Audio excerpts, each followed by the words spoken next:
धर्म जय जय।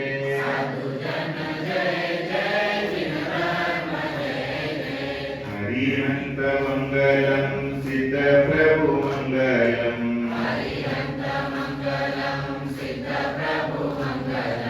साधु जन मंगलम दिन धर्म मंगलम।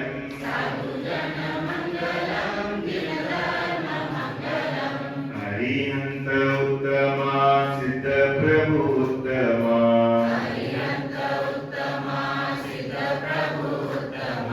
साधु जन उत्तमा दिन धर्म उत्तमा।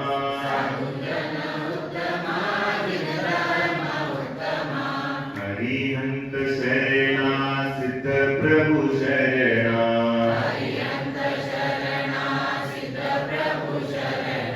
साधु जन शरणा दिन धर्म शरणा।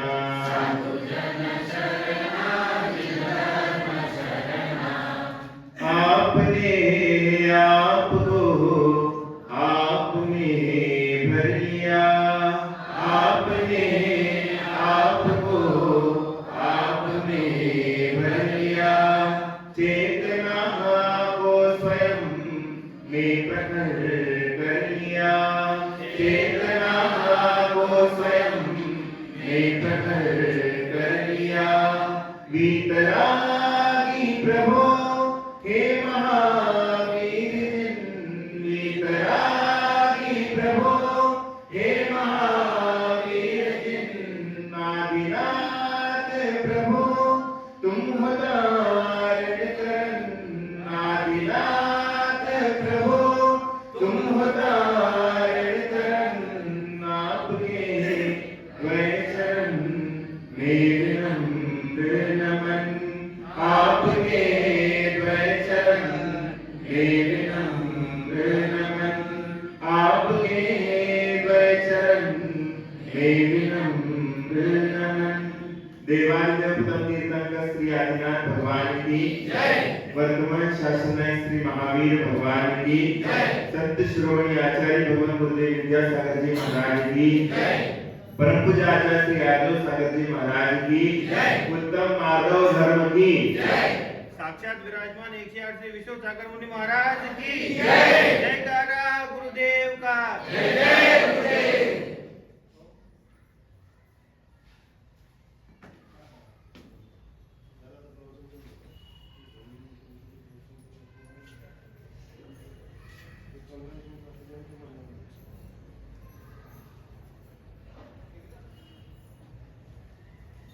बड़ा हुआ तो क्या हुआ जैसे पेड़ खजूर। बड़ा हुआ तो क्या हुआ जैसे पेड़ खजूर। पंक्ति को छाया नहीं फल लागे अति दूर। पंक्ति को छाया नहीं फल लागे अति दूर। लघुता से प्रभुता मिले प्रभुता से प्रभु दूर। लघुता से प्रभुता मिले प्रभुता से प्रभु दूर। चीटी शक्कर ले चली हाथी के सिर धूल। चीटी शक्कर ले चली हाथी के सिर धूल। मान बढ़ाई कारणे धन खर्चे जो मूड। मान बढ़ाई कारणे धन खर्चे जो मूड। मरकर हाथी होएगा धर्मी लटके सोड़। मरकर हाथी होएगा धर्मी लटके सोड़। यहाँ पर आज उत्तम माधव धर्म का यहाँ पर पर्व चल रहा है। और ये माधव धर्म अपने आप में एक शिक्षा देता है कि क्या शिक्षा देता है कि मृदुर भावम माधवम। मृदु भाव को यहाँ पर धारण करना। जितनी मृदुता आपके जीवन में आएगी उतने आपके अंदर क्या होगा कि आपके जीवन में यहाँ पर सरलता आना चालू हो जाए।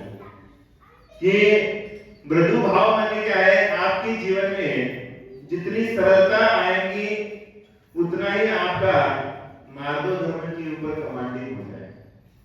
जब आपकी गुण एक दुर्गुण निकल गया तो आपके जीवन में एक गुण प्रवेश करता है। एक दुर्गुण निकल गया तो क्या हो जाता है, एक गुण का यहाँ पर प्रवेश हो जाता है। तो इसी तरीके से यहाँ पर बताया कि आज कल क्रोध कषाय का शमन करने का तरीका बताया कि क्रोध को नाश करना है तो आपके जीवन में क्षमा को धारण करना पड़ेगा, और जिसके जीवन में क्षमा गुणधर्म आ गया तो वो क्रोध को शांत करने का क्या कर सकता है, उपक्रम कर सकता है और अपने जीवन में आगे बढ़ सकता है। तो आज का ये धर्म है, ये आज का धर्म मान कषाय को खंडित करने वाला है। क्रोध, मान, माया, लोभ, ये चारों कषाय हैं। ये चारों कषाय जीव को सुखी बनाती है, दुखी बनाती है, दुखी बनाती है। तो जब दुखी बनाती है तो इन चारों कषायों को यहाँ पर दूर करने के लिए ये 10 लक्षण महापर्व होता है। आचार्य हमेशा बोलते थे, बरसों हो गए पर्यूषण मना करके, बरसों हो गए 10 लक्षण मना करके, लेकिन अब तक एक भी लक्षण नहीं आया जीवन में। क्या है? एक भी लक्षण अपने जीवन में नहीं आया, तो सबसे बड़ा दुर्भाग्य है।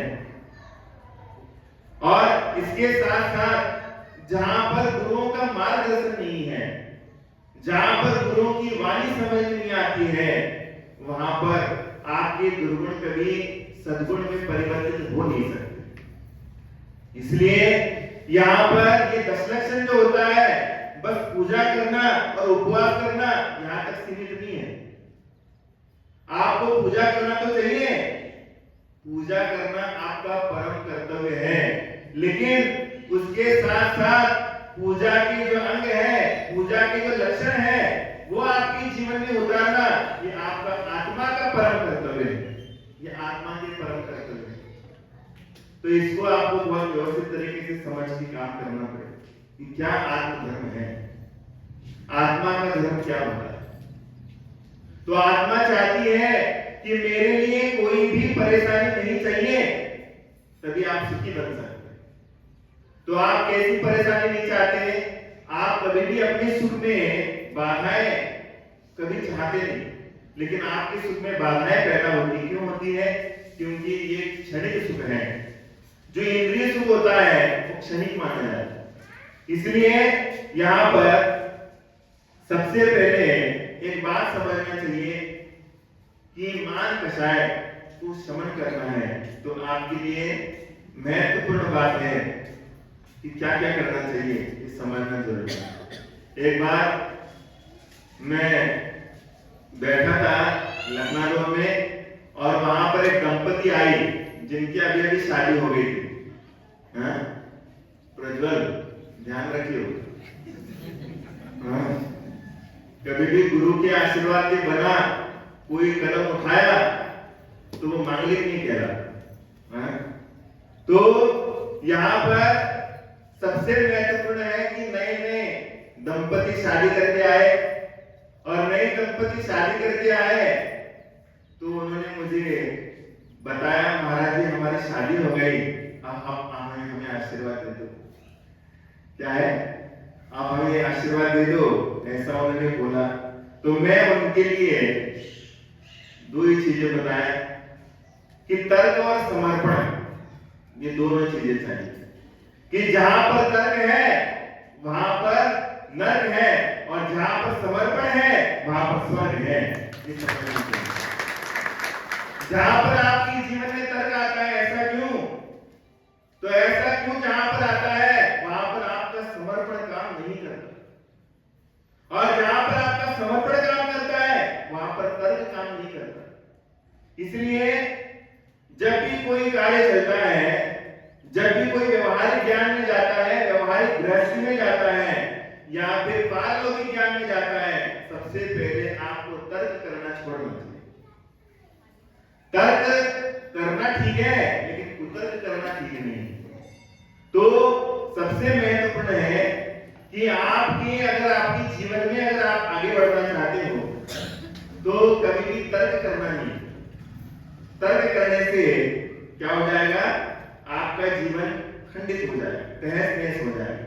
अगर पत्नी ने अपने पति के साथ तर्क किया, या फिर पति ने अपने पत्नी के साथ तर्क करना चालू कर दिया, तो वो नर्क बन करके रह जाएगा। और जहां पर समर्पण की भावना से कार्य किया जाए क्या हो जाएगा, स्वर्ग बन जाएगा। तो इसी तरीके से यहाँ पर अपने आत्मा के प्रति भी समर्पित होकर के कार्य करने की चेष्टा करना चाहिए।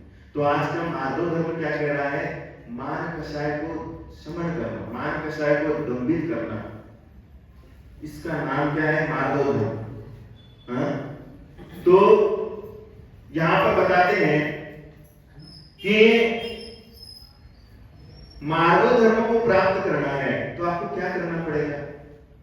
मार्दव धर्म को प्राप्त करना है तो सबसे पहले आपको सम्मान, जो हर चीज में सम्मान चाहते हैं, तो सम्मान को छोड़ना, सम्मान की अपेक्षा छोड़ना, ये क्या है, ये मार्दव धर्म। आपको हर जगह पर सम्मान चाहिए और सम्मान की अपेक्षा के कारण नाराजगी आ जाती है, और जब नाराजगी आती है सम्मान के लिए तो वो आपका मान कषाय है। और ये मान कषाय के कारण ही क्या होता है कि व्यक्ति अपने जीवन को समझता नहीं, अपनी गलतियों को समझता नहीं है और गलती पे गलती कर बैठता है, और गलती पे गलती कर बैठता है और उसके बाद पुनः दुर्गति का कारण बनकर के दुर्गति में जाकर के दुखों को देता है। सबसे पहले आपको ये समझना कि क्रोध और मान, ये दोनों कषाय जो है वो नरक में ले जाती है, और मायाचार और लोभ कषाय जो होती है वो आपको तिर्यंच गति में ले जाती है। इसका भी बहुत महत्वपूर्ण समझदारी आपके जीवन में आनी चाहिए। जितना आप क्रोध करोगे उतना आपको क्या हो जाएगा, दुर्गति का कारण बनेगा, और मान कषाय जितना आएगा जीवन में उतना आपके लिए नरक गति पास हो जाएगा। तो यहाँ पर सबसे पहले पूर्वजों के जीवन को समझ करके कार्य करना चाहिए कि मान कषाय क्या होता है। तो ये समझने के लिए सबसे पहले मैं आपको बताना चाहता हूं कि यहाँ पर जीतना और लौटा देना ये हमारी भारत की संस्कृति है। जीतना है, जीत करके क्या करना है, वापस लौटा देना, ये भारत देश की संस्कृति है। क्योंकि ये संस्कृति पहले से ही निर्धारित कर गई है कि कोई बनाई नहीं गई है। अपन जब पूर्व के युग से देखते हैं तो भगवान बाहुबली ने भरत का राज्य जीता और उन्हें लौटा दिया।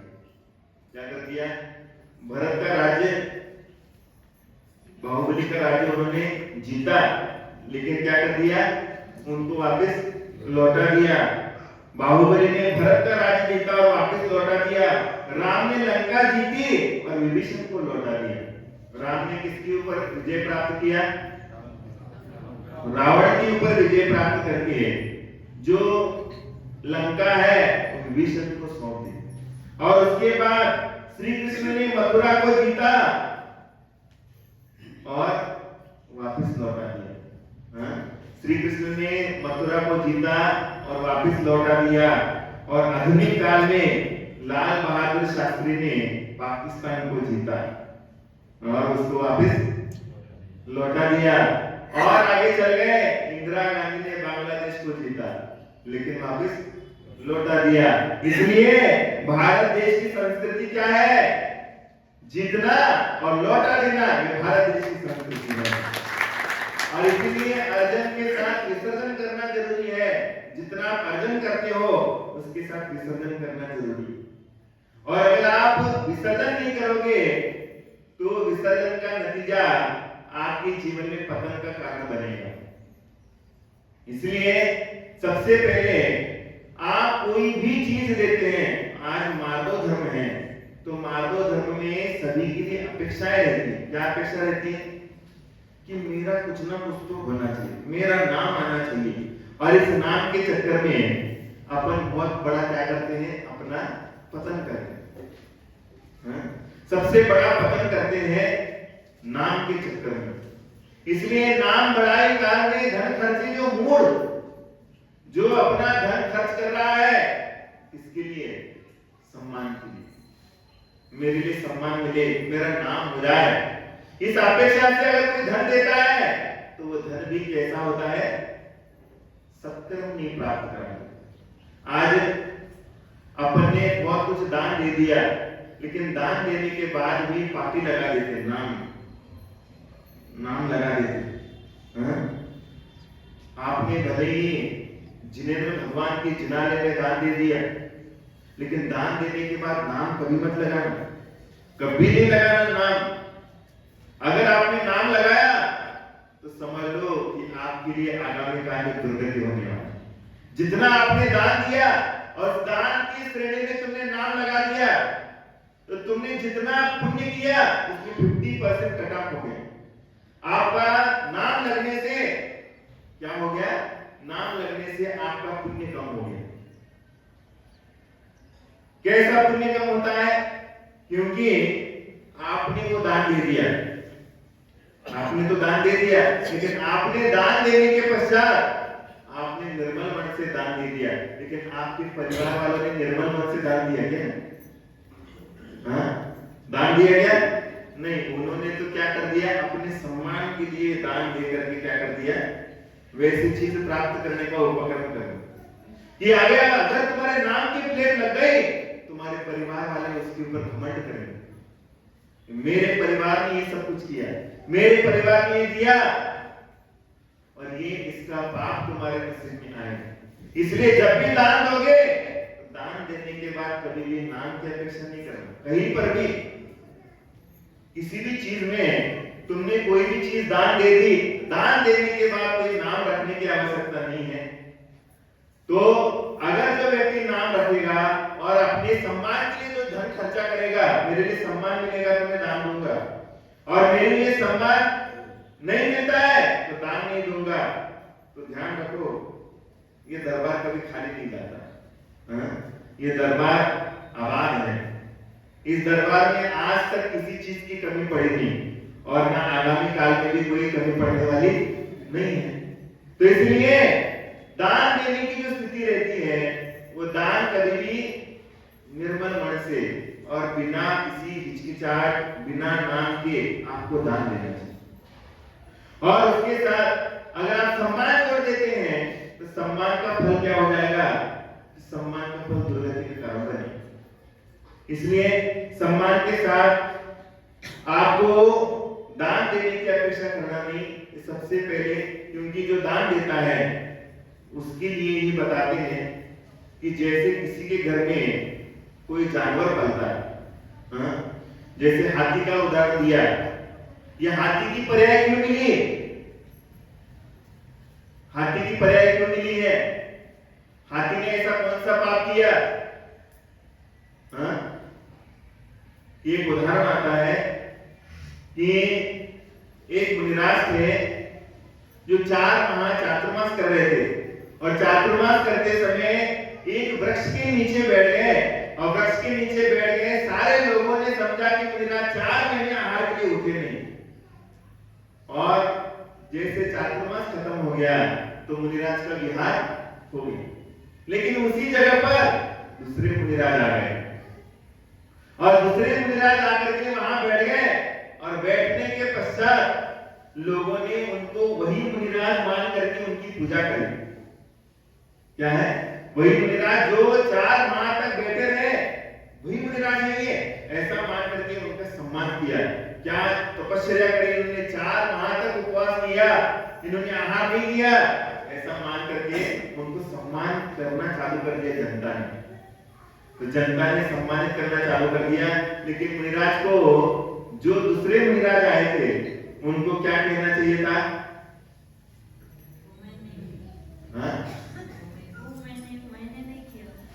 वो मेरा चातुर्मास नहीं था, ऐसा बोलना चाहिए था। लेकिन उन्होंने बोला क्या? उन्होंने बोला नहीं। क्यों नहीं बोला? क्योंकि सम्मान मिल रहा, क्योंकि मेरी प्रशंसा हो रही, मेरी वाहवाही हो रही, और वाहवाही हो रही है, इतना बस उन्होंने एक शब्द भी नहीं बोला। तो वो शब्द नहीं बोला तो आगामी काल में त्रिलोक मंडल हाथी बन करके जन्म लेना पड़ा। क्या पड़ा? रावण का जो हाथी था त्रिलोक मंडल, वो हाथी, और वो क्या है? शेर में हाथी की रत्न होता है, रत्न बन करके जन्म दिया। मैंने पूर्व जन्म में संयम का पालन किया तो अच्छा मिलेगा, लेकिन संयम का पालन करने के बाद अगर ऐसा ऐसा काम किया, गलत काम किया, तो आपके लिए वो काम भी क्या करेगा, दुर्गति का कारण बनेगा। कैसा प्रिय जीवनों में जाकर के आपको उसका फल भुगतना पड़ेगा। इसलिए आपके घर में कुत्ते पलते हैं, कुत्ता पालना नहीं कभी जिंदगी में, कभी भी घर में कुत्ता पालना नहीं। लेकिन अब घर में कुत्ता है, घर में कुत्ता है, अब वो घर में कुत्ता है कैसा कैसा पल रहा है, बच्चे जैसा पल रहा है। उसकी क्या कर रहे हैं सभी लोग उसकी देखरेख कर रहे हैं। उसको बीमार हो गया तो पूरा घर टेंशन में रहता है। वो अगर भोजन नहीं करता है तो खाना नहीं निकलता है मुंह से, और उसके बाद वो कहां मर्सिडीज कार में घूम रहा है। सामान्य लोगों को तो मर्सिडीज कार में सपने में नहीं है, लेकिन वो मर्सिडीज कार में घूम रहा है। क्यों ऐसा क्यों हो रहा है कि उसके लिए सब सुख सुविधाएं हैं, लेकिन कुत्ते की पर्याय नहीं। क्यों? क्योंकि उसने दान तो दिया, लेकिन दान देने के बाद सम्मान की अपेक्षा है, और सम्मान की अपेक्षा के साथ उसने दान दिया, इसलिए उसको अगली पर्याय क्या मिल गई, वो कुत्ता बनेगा नहीं तो हाथी बनेगा। ऐसा पशु तो बन गया, लेकिन पशु बनने के बाद अब क्या होगा, पूर्व जन्म में दान उसने अच्छी जगह पर दिया था, तो दान अच्छी जगह पर दिया तो अच्छी जगह बैठेगा, लेकिन है कौन, तो कुत्ता बन करके जिएगा। इसलिए कभी भी दान के साथ सम्मान की अपेक्षा नहीं करोगे, क्योंकि सम्मान की अपेक्षा करोगे तो तिर्यंच गति निश्चित हो जाती है। तो ये सम्मान की भूमिकाएं आपको क्या करना चाहिए, एक होता है क्या होता है स्वाभिमान, और दूसरा होता है अभिमान। तो क्या है, नाम राम का क्यों हुआ रावण क्यों बदनाम, नाम राम का क्यों हुआ रावण क्यों बदनाम, स्वाभिमान अभिमान का और परिणाम। स्वाभिमान करना गलत बात नहीं है, लेकिन अभिमान करना गलत बात। आप अपनी सुरक्षा कर सकते हैं, लेकिन अभिमान नहीं कर सकते। अभिमान करेंगे तो आपकी दुर्घटना निश्चित हो जाएगी। रावण ने अभिमान किया, इसलिए उसका पतन हो गया। और रामचंद्र जी ने क्या किया, रामचंद्र जी ने स्वाभिमान दिखाया। राम के लिए उन्होंने पत्र भेजा, दूत भेजा कि हे राम, तू मेरा जितना चाहे उतना राज ले सकता है, लेकिन ये सीता मुझे चाहिए। ये सीता मेरे नाम कर दो, तुम मेरा चाहे पूरा राज दे दो, लेकिन ये सीता मेरे नाम पे करो। तो राम क्या कह रहे हैं, राम कह रहे हैं जिस सीता के लिए तू इतना राज्य छोड़ रहा है, वो सीता ही मेरे लिए चाहिए, तेरा राज्य मुझे नहीं चाहिए। ये चीजें वो कह रहे हैं कि जिस सीता के लिए तू ये सब कुछ छोड़ना चाहता है, वही मुझे चाहिए, उसको छोड़ करके मुझे कुछ नहीं चाहिए। तो कहने लगे ध्यान रख कि मेरी ताकत ज्यादा है, तू मेरे सामने टिक नहीं सकता है। तो फिर भी रामचंद्र जी कहते हैं कि भैया मेरे पास कुछ भी नहीं है, लेकिन मेरा स्वाभिमान मेरे पास है, मेरे पास धर्म है, और उस धर्म के बलबूते पे मैं तुम्हारे साथ युद्ध कर सकता, लेकिन मैं तुम्हारी ये जो शर्त है उस शर्त को मैं स्वीकार नहीं कर सकता। तो इसलिए यहां पर उन्होंने बताया कि मैं तुमसे युद्ध करना स्वीकार करूंगा, लेकिन मैं कभी भी तुम्हारे साथ संधि नहीं कर पाऊंगा, क्योंकि ये धर्म नीति नहीं। और बड़े लोगों की एक स्थिति रहती है, रामचंद्र जी ने युद्ध में रावण को हरा दिया कि नहीं हरा दिया, हराया, लेकिन हराने के बाद देखो क्या होता है, हराने के बाद भी उन्होंने क्या कर दिया, उनका सम्मान के साथ अंतिम संस्कार किया। सम्मान के साथ अंतिम संस्कार भी करना भूले नहीं, क्योंकि महापुरुषों का गुस्सा जो होता है वो उनका मान भंग करने तक ही सीमित रहता है, और जैसे मान भंग हो गया तो उनको उनकी जगह दिखा दी, तो फिर उनके लिए कोई भी मन में किंतु परंतु अहंकार रहता नहीं। इसलिए रामचंद्र जी ने अंतिम संस्कार उनका बहुत इज्जत के साथ किया। तो इसलिए आप लोग ध्यान रखो कि आज का जो माधव धर्म है, वो माधव धर्म आपको ये शिक्षा दे रहा है कि मान कषाय करना ये व्यक्ति के पूर्व संस्कार है। लेकिन इस संस्कार के कारण अपन कितने गर्त में जा रहे हैं ये भी समझना अपना क्या है, ये धर्म ज्ञान है, जिनवानी है। आपके लिए सम्मान हर जगह पर चाहिए है, लेकिन हर जगह पर आप सम्मानित होना चाहते हैं तो ये सबसे बड़ी दुर्घटना है। आप कहीं पर भी जाओगे तो आपके अंदर विनम्रता आनी चाहिए, विनम्रता। हाँ? विनम्रता कैसे आएगी तो मैं आपको बताता हूं। जब भी आप जिनालय में जाओगे, जिनालय में जाओगे तो जिनालय में जाने के बाद या फिर जब गुरु महाराज बैठे हैं, मुनिराज बैठे हैं, तो मुनिराज के सामने क्या कह रहे हैं, महाराज जी कह रहे हैं कि भैया इसका सम्मान कर दो। हाँ? या फिर जनता कह रही है ये इनका सम्मान कर दो, तुम क्या करोगे? तुम क्या कहोगे? हाँ? नहीं बोलना चाहिए। तुम्हारा सम्मान होने जा रहा है, कह रहे महाराज जी कह रहे हैं कि भैया इसका सम्मान करो, फिर तुम्हें क्या करना चाहिए? हाँ? बोलो, जोर से बोलो। नहीं बोलना चाहिए। करो तो कहना कि मेरा सम्मान कर दो, ऐसा कहना चाहिए। हाँ?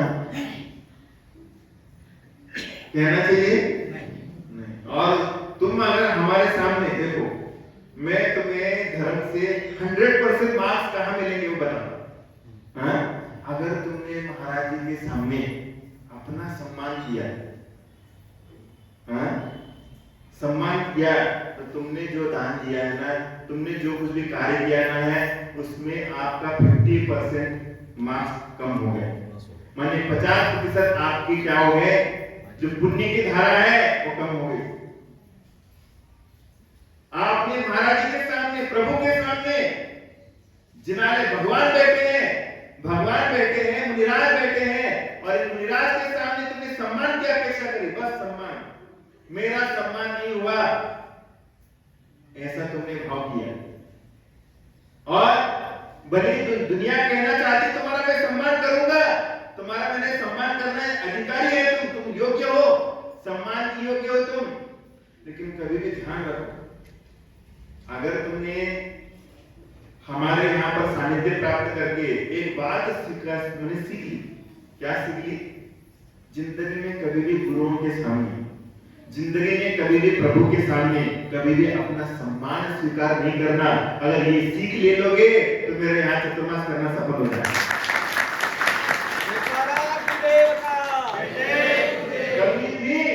कभी भी सम्मान नहीं चाहना, क्योंकि तुमने अगर इनके सामने सम्मानित होने की अपेक्षा रखी, तुम्हारी दुर्गति हुए बगैर रहेगी।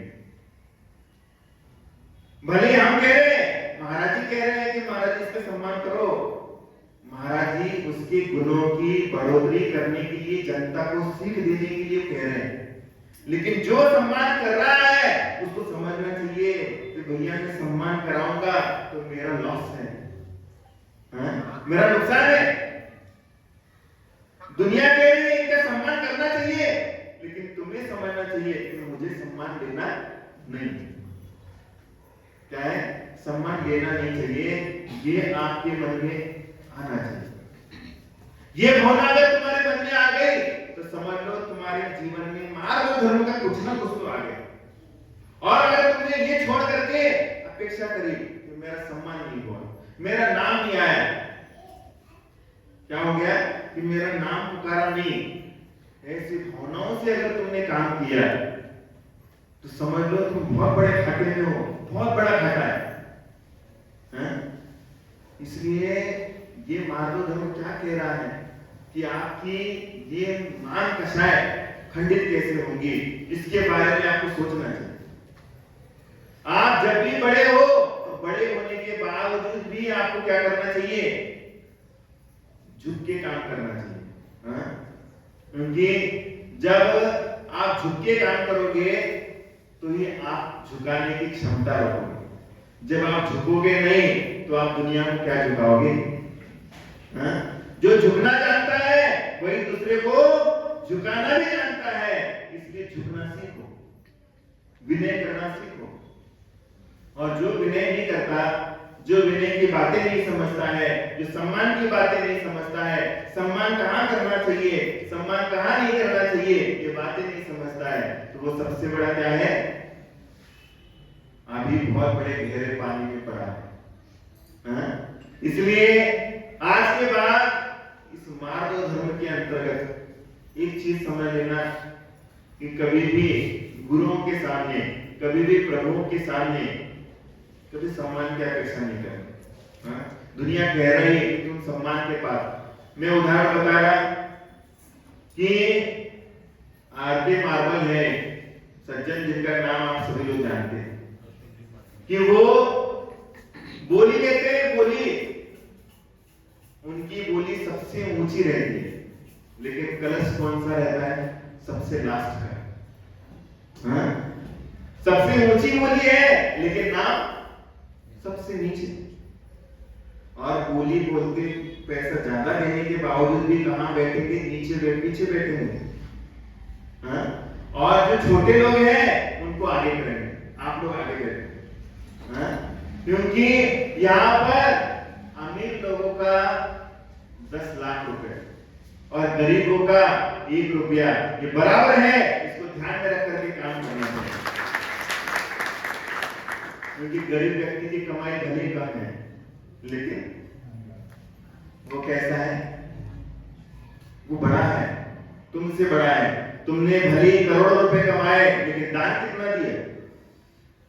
हाँ?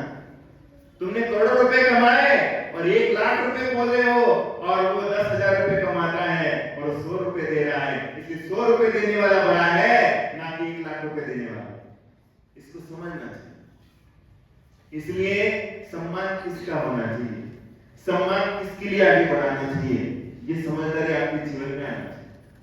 इसलिए उस व्यक्ति ने ये सीख ले ली कि मैं भले करोड़ों की बोली बोलता हूं, लेकिन मेरी करोड़ों की बोली भी इन गरीबों के पीछे कम है, क्योंकि इनकी कमाई भले ज्यादा नहीं है, लेकिन वो मेरे से भी ज्यादा दान दे रहे। ऐसी भावना तुम्हारे मन में आना चाहिए। ऐसी भावनाएं तुम्हारे मन में आएंगी तो सही मायने में तुमने कुछ ना कुछ तो धर्म का ज्ञान अर्जन कर लिया, और तुमने अपने मन में अहंकार के चक्कर में, सम्मान के चक्कर में इन छोटे लोगों को भी क्या कर दिया? कम करने की चेष्टा करी। तो वो आपका सम्मानीय कदम नहीं है। तो इसलिए छोटे छोटे कदम आगे बढ़ते जाना चाहिए। हाँ? छोटे छोटे कदम आगे बढ़ते जाना चाहिए, तो इस सभी का विकास हो सकता है। और सभी के लिए सीख जरूर लेना चाहिए कि दान देना चाहिए, लेकिन दान देने की अपेक्षा नहीं करना चाहिए। हाँ? जैसे आप लोग ये सोचते हैं कि सबसे पहले मान कषाय आती है कि 4 जगह पर आपको कभी निमंत्रण की आवश्यकता नहीं पड़ना चाहिए। सबसे पहली बात है कि आपको माता पिता के घर में निमंत्रण नहीं दिया जाएगा। दिया जाता है क्या? माता पिता के घर में जब भी जाओगे तो आप बिना निमंत्रण के पहुंच जाना। और दूसरी बात है, मित्र के घर, जो आपका दोस्त होता है, उसके घर में आपको निमंत्रण की आवश्यकता नहीं होती। और तीसरी चीज होती है गुरु के घर। क्या है? गुरु के घर में भी कभी आप निमंत्रण के बगैर जाना चाहिए, निमंत्रण देने की आवश्यकता नहीं होनी चाहिए। और चौथी चीज होती है, ईश्वर के दरबार में तुम्हें निमंत्रण देकर के नहीं बुलाया है, कभी निमंत्रण नहीं देंगे। हाँ? क्योंकि ये चीज है नहीं निमंत्रण की, निमंत्रण की चीज है नहीं। लेकिन आप छोटी छोटी चीजों में सम्मान चाहते हैं। हाँ? जैसे कोई सामाजिक कार्य होता है, जैसे कोई भी कार्यक्रम आयोजन किया जाता है, तो तुम नाराज क्यों हो जाते हो? मेरे घर में पत्रिका नहीं आई। नाराजी क्या है? बोलो ना, क्या नाराजी है? मेरे घर में पत्रिका नहीं आई। अब पत्रिका नहीं आई तुम्हारे घर में, तुम नाराज हो गए। पत्रिका तुम्हारे घर में आई नहीं, तुम नाराज हो गए, तुमने कार्यक्रम में आए नहीं, तुमने अपना सहयोग नहीं दिया, तुम कार्यक्रम में आए नहीं, नुकसान किसका है? नुकसान किसका होगा? हाँ? जो नहीं आएगा उसका नुकसान है, और जो सम्मान की अपेक्षा ना करते हुए आया और उसने क्या कर दिया, बढ़ चढ़ करके दान दे दिया और उसने भगवान का दरबार समझ करके काम किया, तो उसके लिए कोई घाटा नहीं। लेकिन तुमने अगर छोटी छोटी चीजों में अगर सम्मान की अपेक्षा रखी, इसलिए मैं कह रहा हूं चिल्ली वालों, ध्यान में रखो, कभी भी आपके लिए कोई सामाजिक कार्य होता है, कोई धार्मिक कार्य होता है, तो उसमें आपको बुलावा भेजने की आवश्यकता नहीं है, वहां पर आपको बुलाने की नहीं बल्कि वहां पर जाके पहुंचने की आवश्यकता है। क्योंकि हर चीज आपको बताई नहीं जाएंगी, हम हर चीज बताएंगे क्या?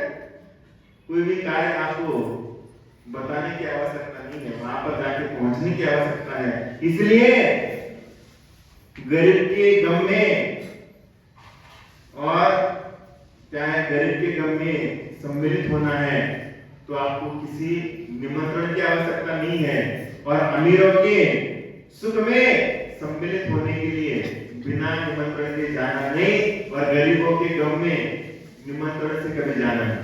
ये चीजें ध्यान में रखो। तो आज का ये मार्गो धर्म में बता रहा, क्योंकि अहंकार की रूपरेखाएं अनादिकाल से जीवन में पड़ी हुई है। तो हर व्यक्ति अपने जीवन में गर्व और सम्मान के साथ जीना चाहता है, लेकिन घमंड के साथ जीना नहीं। स्वाभिमान के साथ जियो, लेकिन अभिमान के साथ जीना नहीं है। तो जब ये चीजें आएंगी, तो ये चीजें आने के बाद सबसे पहले ये आप समझना चाहिए कि कार्य कौन सा है, और कार्य के समय में आपको क्या कार्य करना है ये समझना चाहिए। तो उसके अनुसार आप अपनी भूमिकाओं को बनाते जाएंगे तो मार्गो धर्म आएगा, नहीं तो आपके जीवन में वैसे पहले से ही जीवन अंधेरे में है और जाकर के अंधेरे में गर्त में जाकर के गिर जाएगा। ये समझने की बात। इसलिए मैं आपको उदाहरण देकर के बताना चाहूंगा कि एक व्यक्ति हो गए जिनके घर में क्या है, घर के बाजू में शांति सागर महाराज जी के घर की बात चल रही है। तो वो जब घर में रहते थे तो उनके बाजू में क्या हुआ, उनके बाजू में रहने वाले परिवार में गमी हो गई।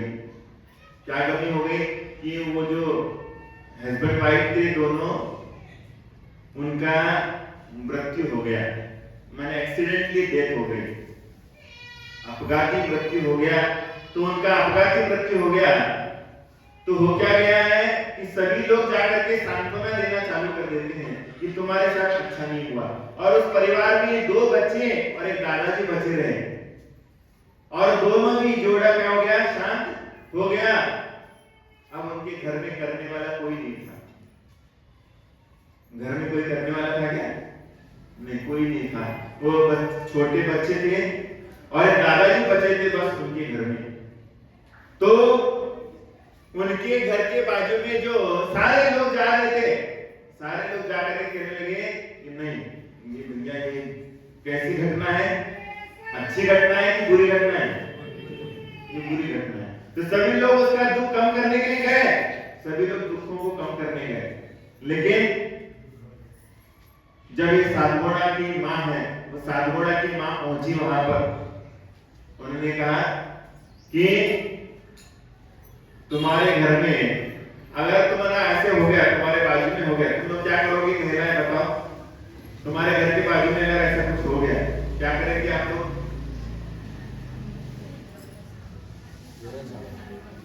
क्या करोगे? बोलो, क्या करेंगे? क्या कैसी सांत्वना देंगे? हाँ, बोलो, कैसी सांत्वना देंगे? हाँ? अच्छा नहीं हुआ बस, और बस हो गया, टेंशन मत लो, टेंशन मत लो। अच्छा नहीं हो गया, बस इतना बोल दिया तो हो गया सांत्वना। बोलो नीलेश कैसी सांत्वना करेंगे, क्या करेंगे, क्या करोगे? परिवार को धीरे देने का काम करेंगे। धैर्य देने का काम करेंगे। कैसे धैर्य दोगे? टेंशन मत लीजिए वैसे। तुम लड़ो, मैं तुम्हारे पीछे हूँ। हाँ, तुम लड़ो, हम तुम्हारे कपड़े संभालते हैं। हाँ, ऐसा नहीं। कैसा करोगे? अच्छा हुआ आप बच गए। अच्छा हुआ आप बच गए, वो तो गए नहीं ना, उनका तो एक्सीडेंट हुआ नहीं, बच्चों का जिनका हो गया वो तो चले गए। अब वो बच्चे बच गए हैं और उनके दादाजी बच गए हैं। अब क्या करोगे? अच्छा हुआ आप बच गए, बने तो तुम्हें भी जाना चाहिए था एक्सीडेंट में। क्या करोगे? बोलो सांत्वना कैसे दोगे?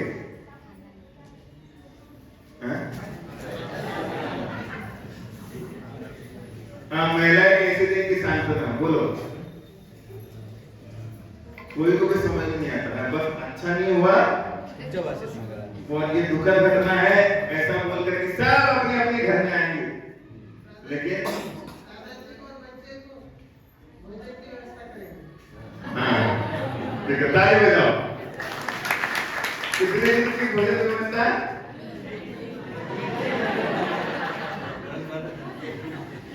हाँ, कितने दिन की भोजन व्यवस्था है? हाँ, रोज दे सकते। बहुत बढ़िया, ताली बजाओ। और क्या है देखो कि शांति सागर महाराज जी की जो मां है वो बाजू वाले घर में गई और जाने के बाद उन्होंने कहा कि बेटा तुम्हारी मां नहीं है, लेकिन आज से मैं तुम्हारी मां हूं। तुम्हें कोई चिंता करने की अपेक्षा नहीं। जैसे मेरे 2 बच्चे हैं वैसे तुम भी 2 हो, आज से मेरे 4 बच्चे हो गए हैं। ऐसी भावनाएं उसके मन में आ गई। ऐसे उसने सांत्वना दी और सांत्वना देने के बाद क्या करने लगी? आज के बाद तुम्हारे घर में मैं भोजन बनाऊंगी। क्या करने लगी? तुम्हें ज्यादा चिंता करने की आवश्यकता नहीं है, मैं तुम्हारे घर में भोजन बनाऊंगी। बताओ कोई ऐसी महिला तैयार है?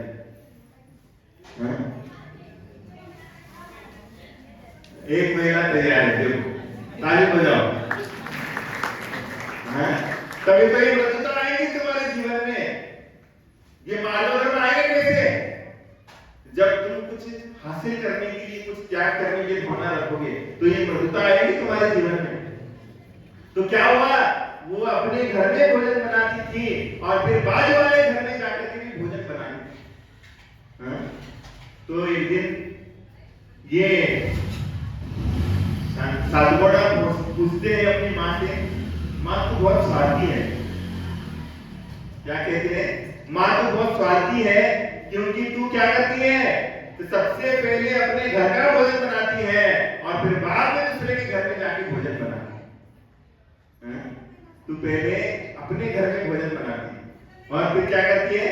बाद में दूसरे के घर में जाके भोजन बनाती है। माने तू स्वार्थी की नहीं? बोलो, बोलो जोर से, स्वार्थी है कि नहीं है? अरे जोर से बोलो ना, स्वार्थी है। तो कहने लगी कि तू स्वार्थी है क्योंकि तू पहले अपने घर में भोजन बनाती फिर बाद में दूसरे के घर में जाती हो। तो माँ की क्या जवाब था माँ का? तो कहती है बेटा तू मुझे अभी तक नहीं समझा।